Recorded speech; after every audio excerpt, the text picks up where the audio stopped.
All right, it is time for those 4 words that we all love to hear come out of the mouth of Bernie neighbors. What is that? These mics are These live. mics are. Hey, man. By the way, people That's at how we home need to don't. start every show, by the way. Yeah. These mics are live. Yeah. You like that? Mine freaked out. So we've been messing around for 20 minutes, probably trying to get Yeah, it. it's been a minute. If I don't touch it, it's fine. The moment I touched it to move it a little closer, all hell broke loose. Nobody move. Nobody get hurt. Nobody move. Just everyone sit still. How are you? Good. All right. So you were working out today. I'm jealous and I'm proud of you. So what is this? Is this the new Bernie now? Hopefully. You got some good color. Oh, you shaved your beard though. You know I like it when you keep your beard. I think it's sexy. I like to, since I don't have a haircut that I can go to kind of change my look, I guess I'm doing the facial hair thing. Okay. Yeah, my goal is by January to be a little different. I mean, I've started at the end of last month, slowly, because back in the summer I tried to start and destroyed my knees. Too much. That's right. Too much treadmill stuff, and so I had to kind of help get those back in order. But I just too fat, too out of shape, just too dangerous. Some of the numbers when I've gone to the doctor have been not good, so I need to start, working my way back. If you don't mind me asking, so what was your weight and where do you want to be at? My weight was about 194, which is the heaviest I've ever been in my life. I'm only 5'7", and I'm not like big boned 5'7". I'm a pretty thin boned person. Yeah, and so. Yeah. Well, what I want to do is get down to about 165, 170, and then maybe put, just reshape it. So I don't care if I'm like 175, but look different. Does that make any sense? Maybe lose a couple inches on the waist. Yeah, maybe lose a couple inches on the waist. 165 or 170, you'd be too thin. I've been that. That's when I was probably the last time, but yeah, in high school. No, when you and Stacey I graduated high school on the basketball court. 135 pounds is what I graduated from high school. Bullshit. 135 pounds? Absolutely. Yep. But I used to run 10. I used to run 10Ks for fun, and I mean, I was in unbelievable shape back then, and didn't lift, so I was really small, super small. So wow, 135. Holy cow! I can't even imagine you like that. Yeah, it was pretty small. And then I would say the best shape. We're still talking about your weight, right? Yep, still talking about my weight. Yep, still doing it. Best. I don't know about you, but the best shape I was ever in, I probably weighed 175, 170. Yeah, and I was pretty thick, but yeah, I think 175, 180 would probably be a good weight on you. I'm over 200 pounds. I'm at like 204, something like that. I've never been over 200 pounds. You're 6 feet tall, though, right? I mean, I'm like 6'1" with my shoes on, but yeah, 6'1". I mean, that's what are you supposed to weigh at 6'1"?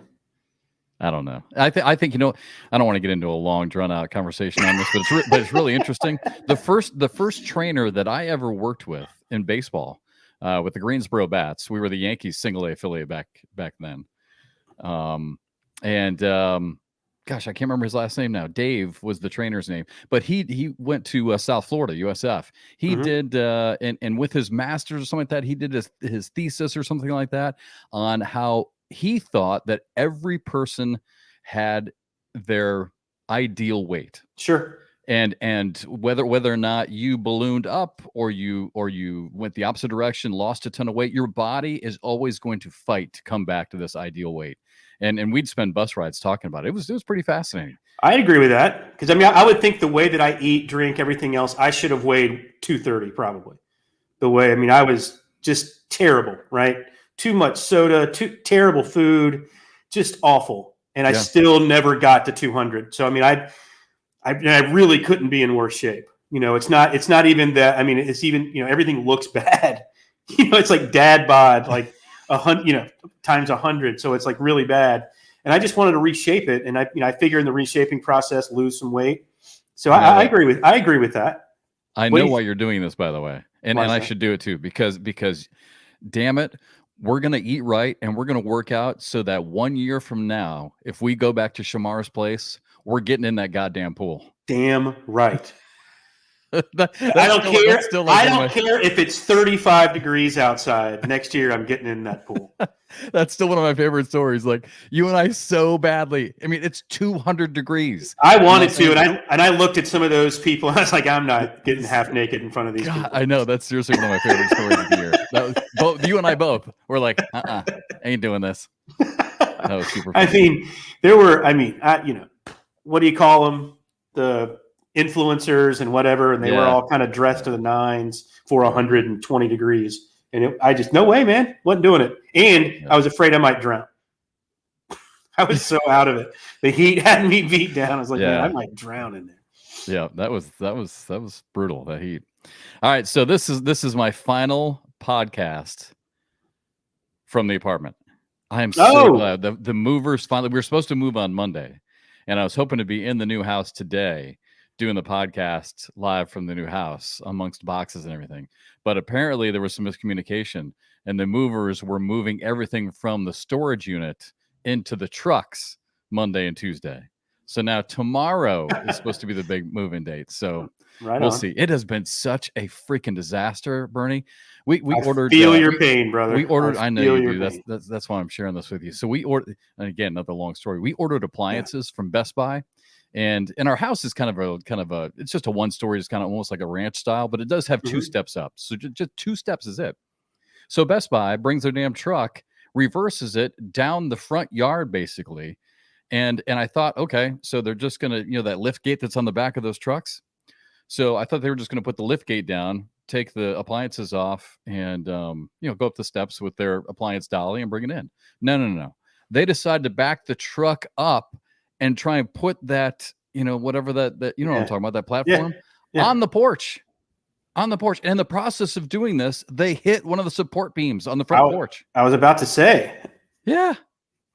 So, and the whole thing was caught on our doorbell camera. I mean, it was just a freaking disaster. Like, moving sucks. I don't care who you are, how much money you have, where you live. It sucks. And so we've been stressed out about that. We had to call Best Buy's attorneys. I mean, it was a disaster, man. I would much rather get punched in the face hard a few times than move. Yeah, I mean, I can't stand moving. It's probably like one of the it's one of the top stressors, right? I mean, I think it's up there with divorce. I truly, I think it is. I think it's changing jobs, divorce, moving. I think it's like one of the top 5 stressors in life, and I don't doubt that. It's terrible. I don't doubt that. I mean, going through what we're going through right now, like we were trying to move, and then all of this has happened, and it kind of feels like we're living in limbo, sort of. Right. Yeah. It's bizarre. It's just bizarre, and it messes with your brain. It has to be for you guys. Like you can't seem to focus the way you want to focus because there's all these other things to think about. Yeah. Absolutely. No, I 100% agree with you. That's a great way of putting it. All right. So on a positive note, I get to see Trey this weekend. So the positive note is I get to see Trey. The negative side is I got to watch freaking ACC football. Where are you seeing it? We're going to Clemson. We're going to do the Clemson-Syracuse game.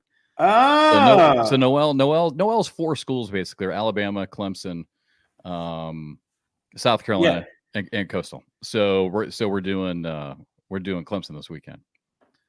I know you love Myrtle Beach, man, but you got to tell her.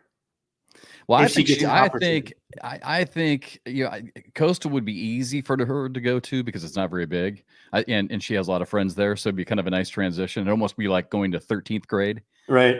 And that's not. I don't mean academically. I just mean socially. I know what you're saying. Yeah.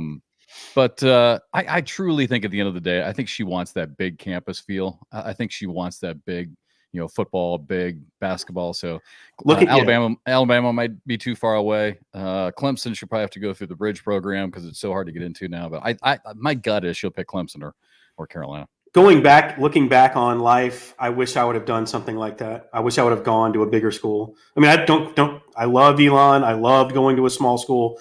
I loved the people I met there. But when I went there, I mean, it's double the size now that it used to be. It was 3,200 undergrad, and it was small. And the odd thing is you can get by yourself and get lost in a big school. You cannot do that in a small school. Right.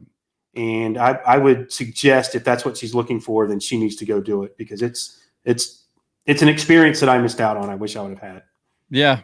And on the flip side, that's all I wanted. I mean, I had a chance to play tennis at, maybe a small school. I had a chance to get a marching band scholarship because I was on the snare line. Oh, there goes your microphone again. It's my but at phone.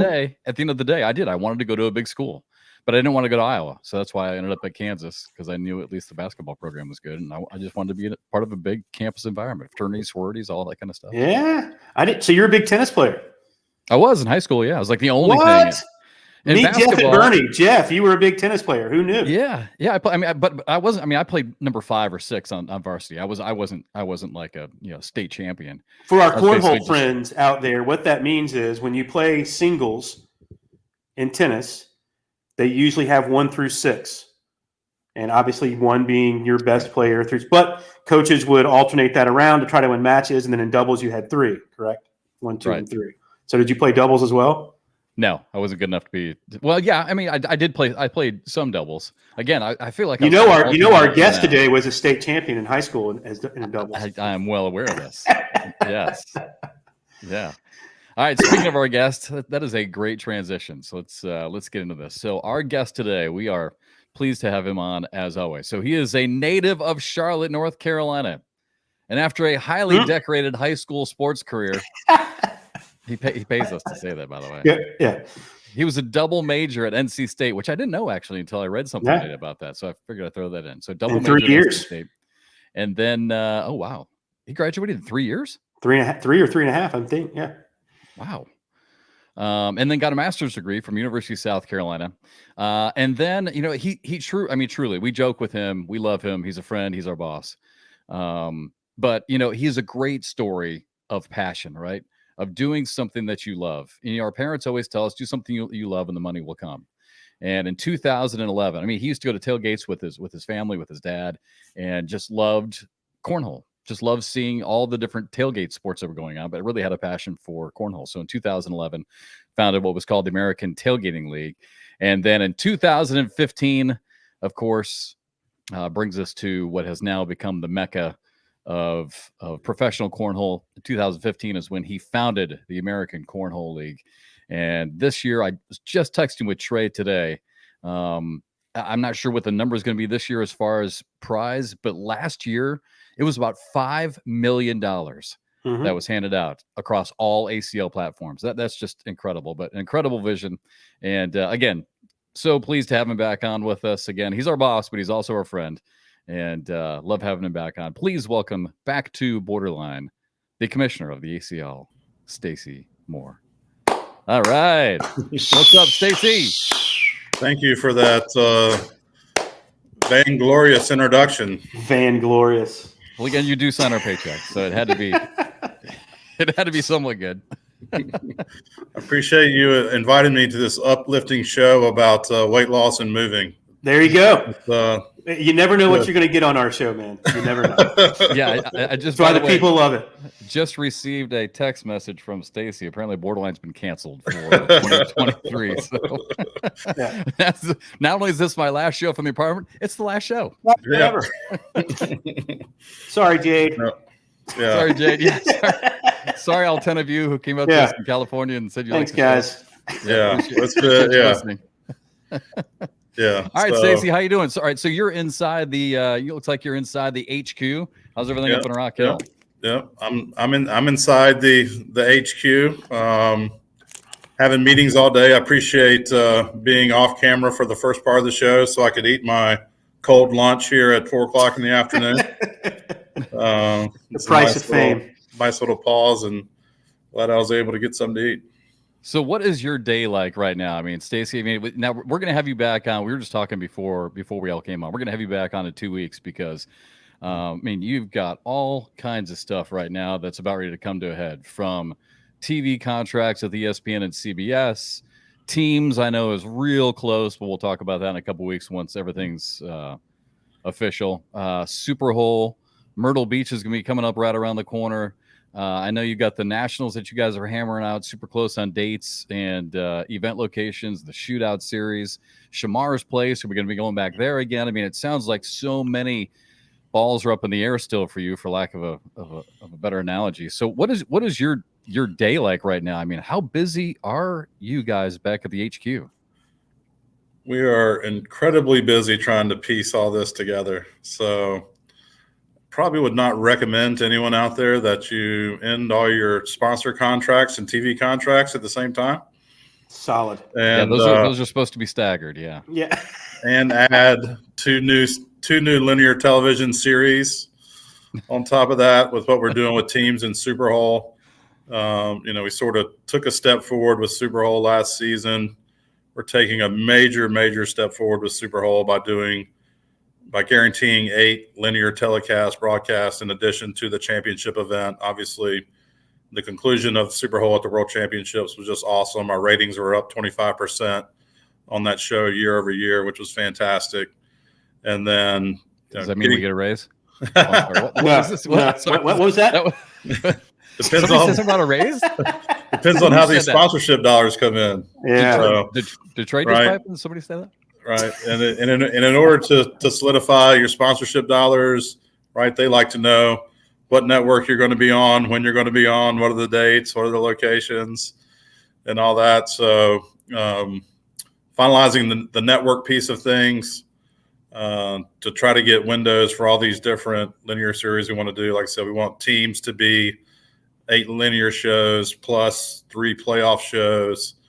So that's a total of 11 plus a season-long recap show. So we're looking at 12 different linear television shows around teams where we did only one the year before. And then, like I said, then the expansion of Super Bowl as well.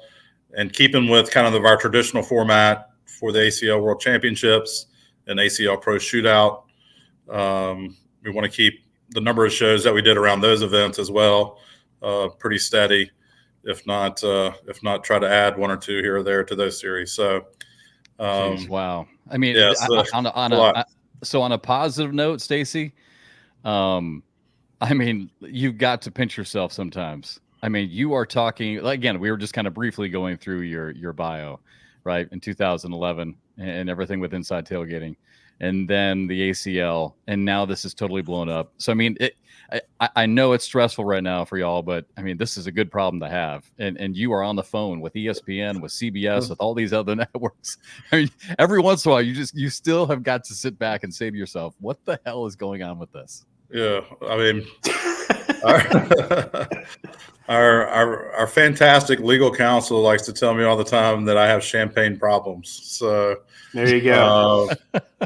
It definitely requires a lot of champagne and sometimes some other alternative drinks besides just champagne to deal with these problems and the stress that's around this sport. But I always find Fireball a little helpful. Yeah. No Fireball, kids. Stay away. Stay away.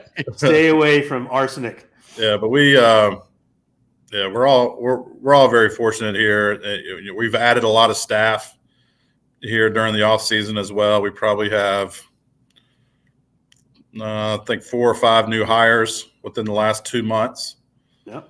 If not more. And so, the rate of growth, the opportunities that we're building, not only for us to continue hiring people, but we're enabling a lot of successful people to grow their own businesses and their own brands when they partner with us, whether they be a local, regional conference director with us, or they be one of our licensees. We're just building a fantastic ecosystem around the sport that allows a lot of people to grow their own businesses and brands alongside us. So I know that you can't really say, right? But you feel pretty good about ESPN, right? You feel pretty good about that, or is it just too early? Or do you not feel good? Yeah. Well, I asked him. He is our boss. Remember, we were just talking about this, signing our paychecks. I asked the hard questions. Yeah. I asked him for a $1 billion rights fee, and I got turned down, and that kind of disappointed me because I felt like that we've done a lot for that network, and I didn't feel like asking for $1 billion was too much. Did you That's do just this? not much of a reach, really. It's just right there. Did you do this when you asked for $1 billion? So that probably would have helped. But I think they've shown us just in 2022. I think the number of airings that we've had on ESPN, ESPN2, and ESPN News is over 170. So clearly, we have a good partnership, and it's just about how does our calendar sort out. Right. What do we want to put where? What does it look like from a sponsor package perspective in terms of, are we going to be on 2 networks again? Or are we going to be on 3 networks next season? Are we going to be on 4 networks next season? How do we slice and dice that? What makes sense? And I think that we are at the finish line, and I feel really good about where we've ended up, as long as what we've been talking about verbally gets finally inked here, hopefully this week. I feel really, really good about what series have ended up on what networks. And I think our players and our fans are going to be extremely, extremely pleased with some of the announcements that are coming the next couple of weeks. Love that. Yeah, sounds super exciting. And again, we'll have you back on here in a couple of weeks once everything's finally solidified, so we can talk officially about everything. Along those same lines, I'm super excited for teams. The teams, I think it's safe to say, and I don't think this is a secret, teams is going to have a different look. It will be similar format, but to go to the regional teams instead of just the random team captains with the random names. I like the fact that now you're attaching a state, a city, a region to some of these teams, Stacey. I think that's, it's just like a lot of sports, right? It's like all the teams that we watch, whether it's the NBA, like we all like to watch, or the NFL or whatever. I mean, the fact that it's going to have kind of a regional rivalry now, or a city rivalry, is going to be a lot of fun. Yeah, teams. I'm incredibly pleased with the point that we've gotten to, not only with the geographic areas that we've picked and kind of the new team names that we're going to be rolling out, but developing some really cool logos and color schemes around that. I think is going to make the merch a lot of fun for people to go out and buy and wear and sport, around our team's events. And I think the way that we're going to do the draft, which will be in Myrtle Beach over New Year's, I will go ahead and say that, if I didn't say that already. But we are going to have a draft in Myrtle Beach around our national college championship that weekend. Is going to be a lot of fun. Yeah, Myrtle Beach is going to be huge. Let's talk about that draft, because last year, let's be honest, if it wasn't for Jeff and I, that draft goes nowhere. You guys made draft happen. Trey, I don't think I said value enough during the draft. Yeah, that is now a drinking game for 2022-23. Every time Bernie says some good value in that. Good value. Everyone at home drinks. That sounds good. Yeah, I've never been on the air for 14 straight hours for anything in my life. That was crazy. It was impressive. And I think Trey did the work of 5 different people in a normal production. Yeah. With what he did, putting all that together and managing that. Thank God Ted showed up to help us out too. Shout out to my brother-in-law Ted Geiger for helping us out with the draft last year. Oh my gosh, that was a marathon. It was a lot of fun though. I mean, but when it was done and we had a chance to look back on it, it was a lot of fun, Stacey. And to see it, I think my favorite part was seeing how serious the captains took it. And to see them at the table, literally on the phone, talking to some of their players, strategizing. I really love seeing that kind of behind the scenes, kind of a pseudo war room like you see in the NFL, making all those phone calls. It really was fun to watch.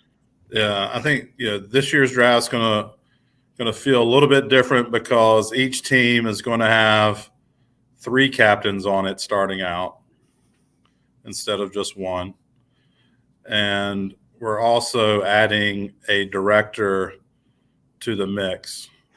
So like a general manager type of personality. Almost to kind of like be like a general manager type person. Will be an ACL director assigned to each team. And so together, that group of 4 is going to be executing the draft 16 players, total of 16 players. So 3 will already be on each team. So the draft will be 13 rounds. And there'll be a lot of strategery going on. Yeah, imagine some of the politics going on behind the scenes. Because when you get down to what you get past that top 7 or 8 players in a region, yeah, then it's who are you friends with kind of thing. You know what I mean? Because then the talent level starts to really even out. That's going to be fun to watch. See how those folks handle that. Yeah, and when you see like the 3 players that are being put on each team, that in and of itself is going to spark a ton of conversation and debate. When people see like who's been paired with what, maybe you got some teams where you've got 2 players that get along really well and one doesn't, or maybe well, hold on. Was that by design, possibly? Well, so the strategy behind it was we wanted to put 3 players together to reach a common total score based on ranking. And we also wanted to be able to have a local tie when possible to some of these teams that we're creating. So, we want to have a team but then we run into things like we want to have a team in Las Vegas. We feel like it's important to have a Las Vegas team. But we don't have a slew of pros immediately in the Las Vegas area to become a part of that team.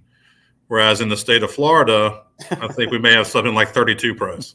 Right. And so, there's going to be a lot of hurt feelings that they weren't one of the 3 that were selected. But what we try to do is we looked at people's singles ranking, added up that ranking to see if we tried to get to where there was a very tight range into what that total number was. Because obviously, let's say if you took the top 3 players in the Carolinas, you took the top 3 players in Florida, the top 3 players in Kentucky, let's say, right? Those teams are going to be overly loaded. Right. So, there could be like a top player and 2 mid players or 2 top players and one extremely outlier player, things like that. But that total number is really what our aim was, to try to create some kind of initial balance. And like I said, there's going to be a lot of interesting conversations, and there's going to be a lot of opinions. And I'm sure that you guys are going to have your opinion, especially Bernie's going to be like, this team's unfair. This team's unfair. Like, nah. Kind of like, Bernie? No. It reminds me like, I'm expecting to get a text from Shamar Moore, like when we created these Super Bowl teams, and we created them randomly, right? But obviously, you had Cheyenne and Mark Richards get paired together, and immediately that was the most unfair team out there, and everyone was going nuts. And then aghast. Yeah, they were like, "That's so unfair." I'm getting messages from Shamar telling me how unfair it is.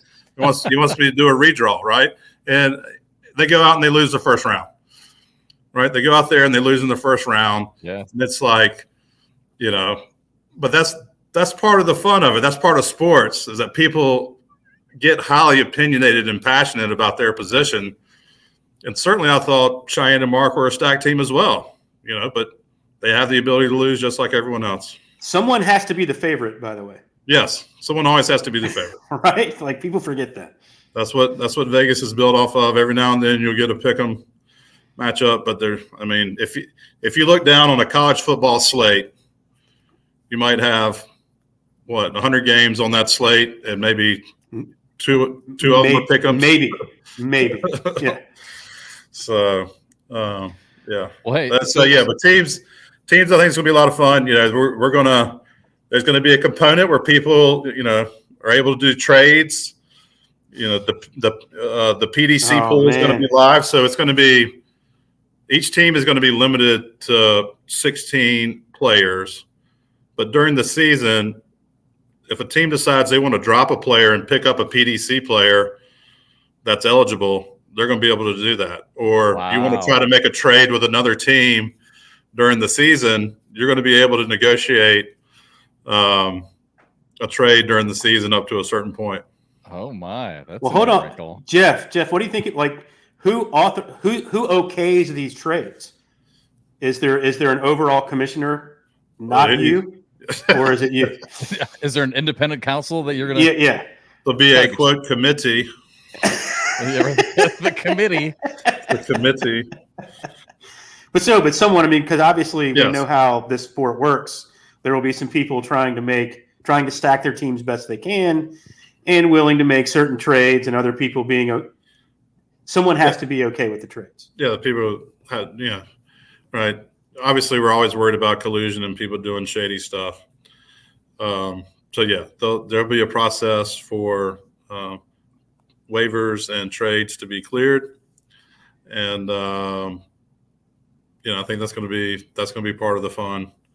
It's gonna be awesome for the season. I can't wait right? I can't wait to have you back on in a couple weeks to. So and there's going to be playoffs too. I don't know if there's going to be playoffs. So only 8. Oh, okay. Half the field's going to make it into the playoffs. And we're going to see how unfair that is. Right? First year. You got to expand the playoff. Yeah. half in, half out. Yeah. All right. So to move away from teams a little bit, you mentioned his name. So Shamar Moore. So we wrapped up this past season literally at Shamar's house in his backyard with a pro invitational. And I would love to get your thoughts on that, how it went. I mean, I know the temperatures, it was awful that day. It literally was like 125 degrees down in the turf in his backyard. Nothing we can do about that. We can go back next year to be 75. Outside of the heat, what were your thoughts on that? What was Shamar's thoughts on that? I mean, Shamar and David Lim and a lot of celebrities now who are starting to infiltrate in the sport have really started to help you raise the level. So was Shamar happy? Were you guys happy? Was everything okay in his backyard? Does he want to do it again? How'd that go? Yeah, I mean, we're fortunate that Shamar and David just have an extreme level of passion for our sport. They obviously have a passion for a lot of our pro players as well, and want them to excel and get this sport to a point, where our pro players are making a lot of money.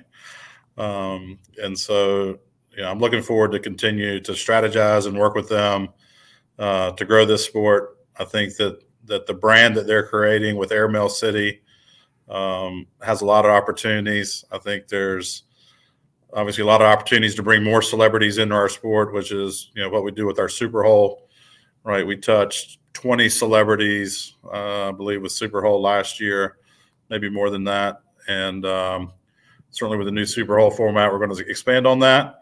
We're talking about some celebrity-specific structures with Shamar right now around Airmail City. And, we like the idea of culminating that all-star event in Airmail City. Thought that worked out really well. I think all the players enjoyed being there.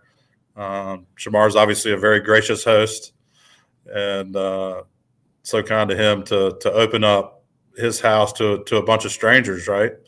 Yeah. A good number of strangers. That's a risky thing of someone, someone of his stature and I guess, obviously he's a superstar. And so it's, you never know who's going to walk into your home when you open your doors like that. And, I was thinking to myself, it takes a trusting soul and a lot of behind the scenes security. Yes. Right. Pull off something like that. But no, that was without a doubt, that was a special event. And great to hear that partnership is still alive, because I think it's exciting to all of us involved and to people outside the sport as well. It's just a fun and just a good image for the sport. All right. So speaking of the sport overall, let's keep moving on here, because we've got so many topics to hit.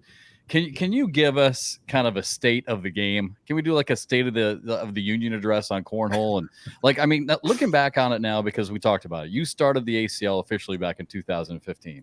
You guys started dabbling in TV a little bit in 16, 17, 18.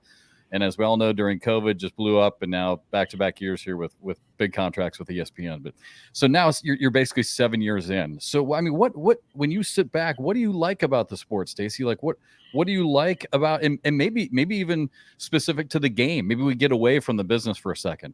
Like what do you like that's going on the court, and maybe what are some things that maybe you would change that you're seeing out of the players on the courts? Yeah. I wish I was, I wish I was a little bit more prepared. I was told there'd be no math. There are, that's a deep question. Let's see if I can straighten my head out here. See if I can get my head back on straight. That's why we named the damn show BoarderLine. You were a part of this. Yeah. I think when you look back at the progression of where we started, where, our first season 1, right, we pulled off a digital telecast on ESPN3 for the first time ever in the sport in our first season.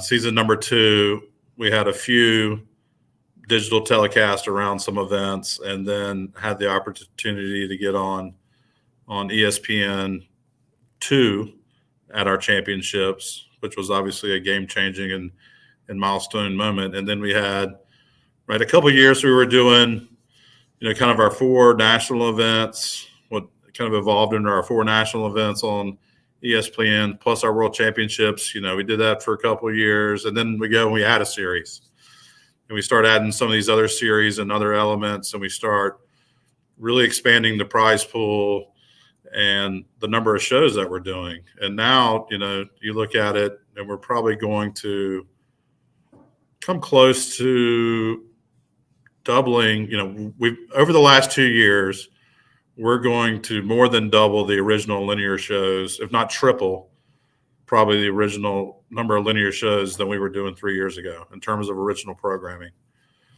Plus, we've launched our own network that you guys are a part of with BoarderLine, ACL TV. And those numbers have risen dramatically here just over the last 6 months. You're welcome. I think the BoarderLine numbers have been flatlined, but we're going to work on that.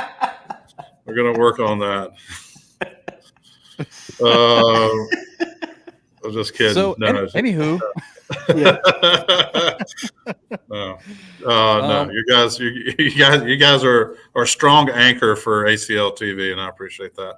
So I think the amount of original programming, right? Oh my God, I'm like sweating over here. We started out, it just the number of people that we have contributing to our content now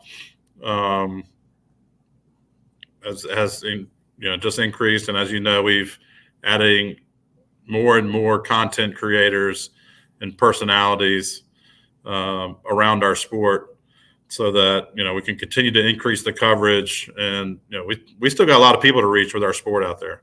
Yeah. While we're doing great, we've done some great things. Still a long way to go. A lot more people to reach. A lot more people to educate about the ACL and the sport. So. Was that an answer or not? That was kind of an answer. Or answer of one. It's not what it I'm was. looking for. It was a dance. It was a dance. A little Let's bit. try that again. Let's try it again. It was all right. What's the question? There was one. I want to know. I want to know. Here we go. All right. Let's start this again. Ready? In 3, 2, and 1. And okay. So no, but seriously. So I get the business stuff, but like on the courts, what have you like? Has the game evolved even more than you could have imagined when it was just a slide push game? I mean, yeah. Do you like what's going on now? Are you surprised with what's going on now, like, as far as the play on the courts and the players themselves? Yeah. I would have never predicted that the game would have evolved as rapidly as it has with these new shots that have come out. Right, like you said, originally it was a slide. It was just a slide sport. Then you had a slide and a push. People started throwing blocker bags, and then from there, people just started to invent shots. And I don't know if you guys have a list of how many different shots there are out there right now, but my gut feeling is there's somewhere between 6 to 8 different shots that people are intentionally executing on the boards now, based on their own particular style of throw, the type of bag that they're using.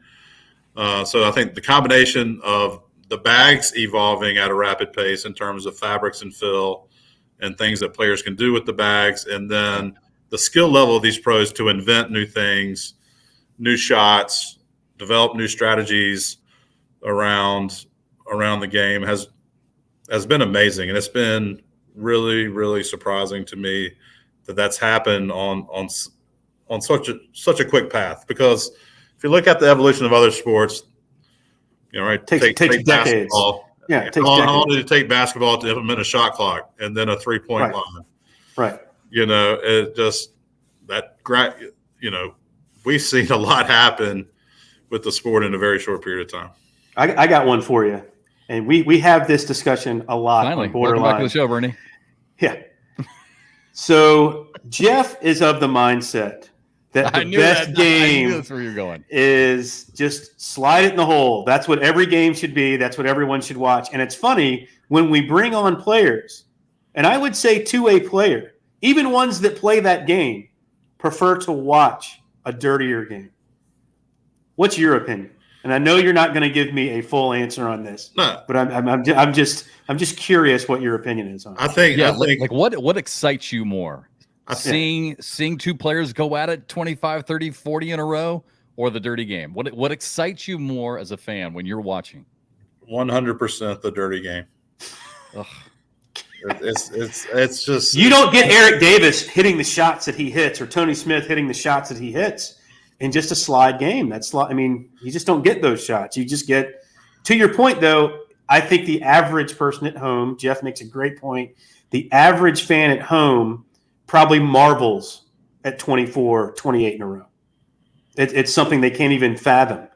But I can't fathom watching Eric Davis hit, throwing it literally 25 feet, 25, 30 feet in the air, having it come down and drag a bag from, 27 feet. That's insane. Yeah, I think you marvel at both, but you get a much higher level of emotion, or you just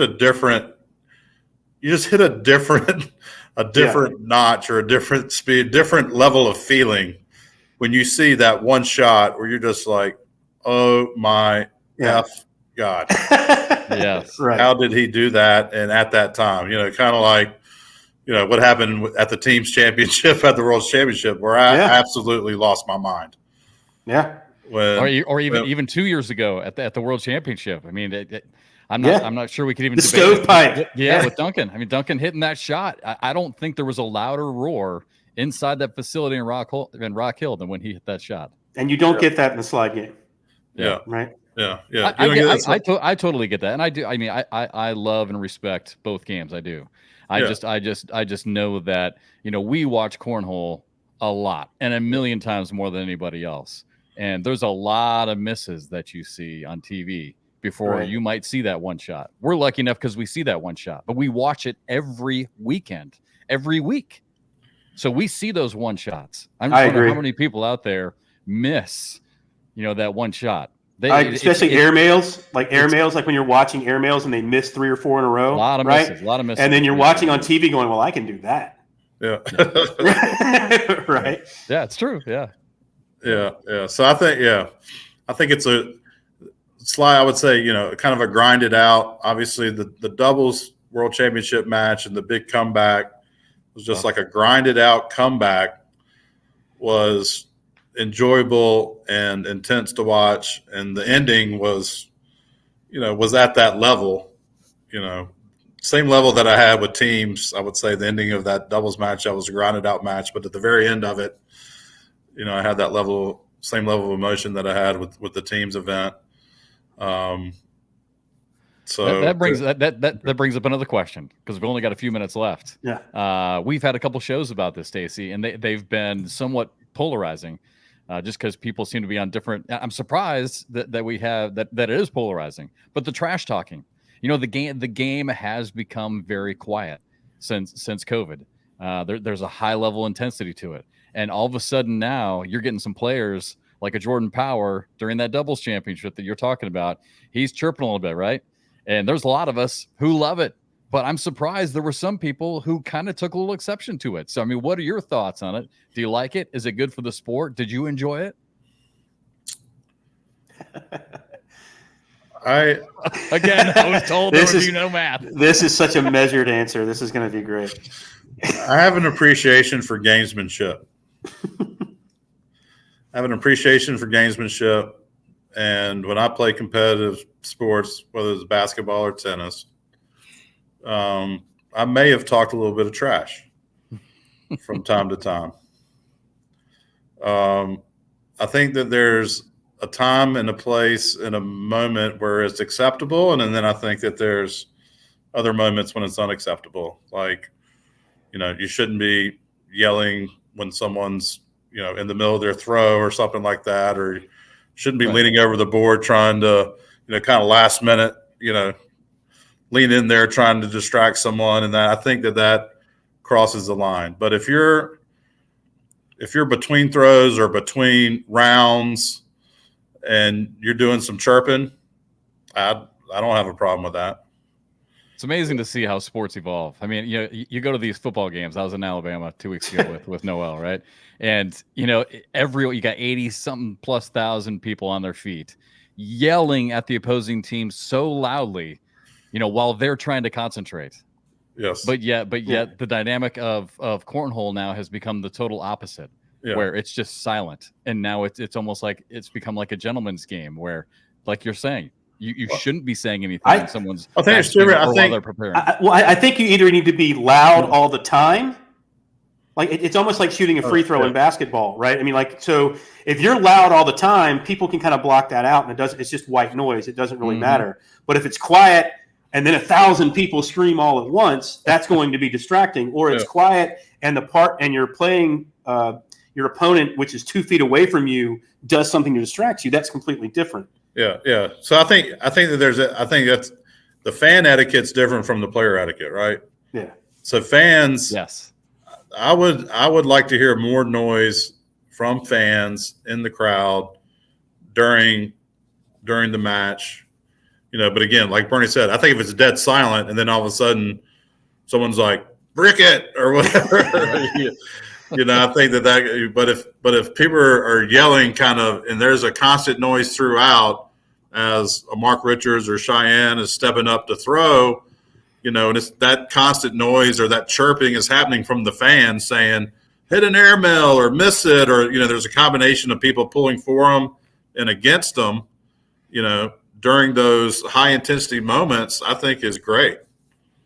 It's fun to watch it evolve, isn't it? We've only got a minute left, but it really has been. I mean, just in the short time that I've been with you guys, Stacey, it's been so much fun to see the sport evolve, and the fact that you guys get to write, rewrite, change, and morph and adapt as this is going along.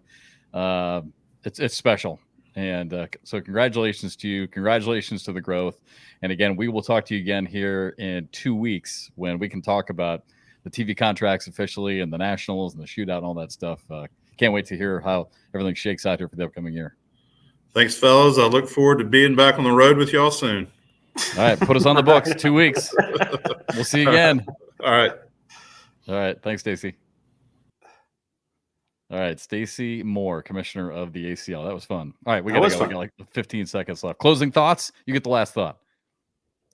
I can't wait to see what he has to say in 2 weeks. Actually, I really want to know what's been locked down. I think everyone's kind of waiting for that. Yeah, it'll be big. Sounds like they are on the phone and in meetings all day. Stop here trying to figure this all out. So, all right, thanks everybody for watching. And Bernie, have a good week. I will talk to you again next week, bud. See you, buddy. All right, bye.